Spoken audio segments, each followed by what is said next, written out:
Hello again, and welcome back to the visual dynamics of Upper Palaeolithic art. I'm Julia, and today we're going to dig into something that, honestly, I think we all experience, even if we don't always have a name for it: Pareidolia. If you've ever looked at a cloud and thought, that's definitely a rabbit, or seen a face in the front of a car, you've had a little taste of what Pareidolia is all about.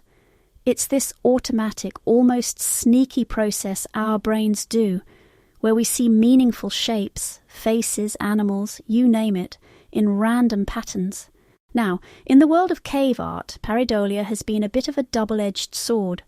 On one hand, it helps us understand why people might have seen animals in the bumps and cracks of cave walls. On the other, it's also led researchers, and, let's be honest, all of us, at some point, to misinterpret natural rock markings as intentional art. There are some classic examples, like seeing a horse or a bird in a cave surface, when it's really just a trick of the light and shadow. I remember the first time I really noticed Pareidolia in my own life. I was a kid staring at the bathroom tiles, and I was convinced there was a lion's face staring back at me every time I brushed my teeth. It sounds silly, but that little moment, seeing something that wasn't really there, kind of set me off on this lifelong fascination with how we see and interpret images, especially in ancient art. And as we talked about in our last episode, this tendency to see animals everywhere isn't just a quirk. It's deeply rooted in how our brains evolved to keep us safe, to spot threats or opportunities in the environment, even if it means jumping at shadows sometimes. So Pareidolia is everywhere, and it's not just a human thing.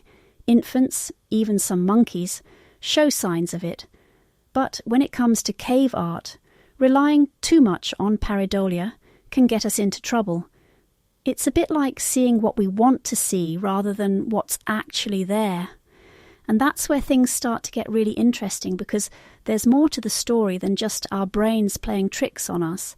All right, so let's move beyond Pareidolia for a minute. There's this newer concept, well, newer in the sense that it's not in every psychology textbook yet, called Hyperdolia. It's a term Derek Hodgson introduced, and it's kind of a step up from Pareidolia.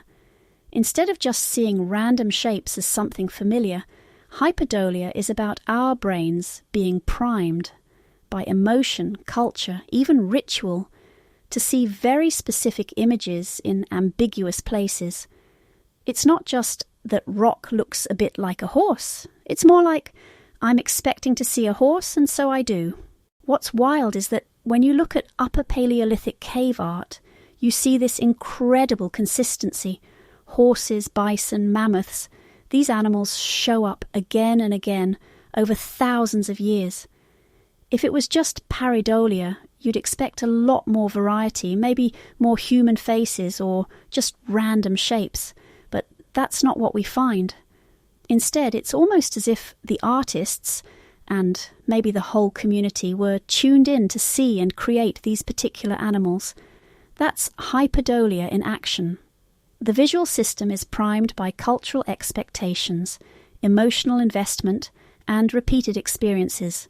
So certain images just pop out more than others. And here's something that always gets me thinking. Why are human faces so rare in cave art, when faces are one of the most common things people see in Pareidolia?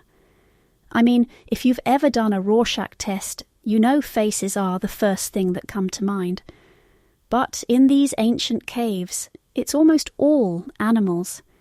That suggests there's something more going on, maybe cultural beliefs, maybe ritual practices, that's shaping what people see and what they choose to depict. It's like the whole community is collectively primed to focus on certain animals, and that focus gets reinforced over generations. So Hyperdolia isn't just about seeing things, it's about how our minds, our emotions and our cultures work together to create a kind of visual feedback loop.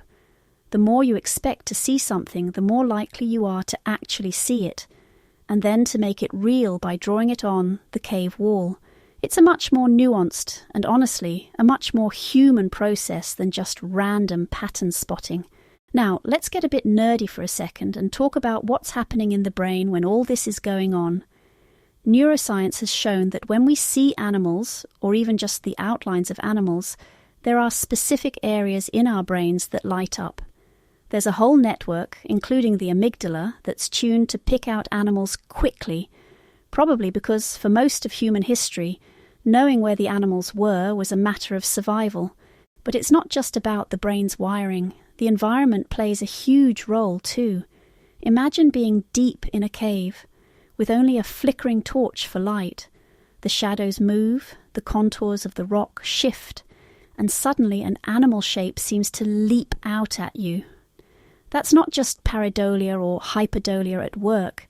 It's the whole sensory experience, the emotional intensity, maybe even the ritual context, all coming together to make these images feel real, even magical. And here's where modern technology comes in. Researchers have started using things like virtual reality and neuroimaging to test these ideas, and the results are pretty exciting. They're finding that the same brain areas that light up when we see real animals also activate when we look at cave art, especially when the images are ambiguous or incomplete.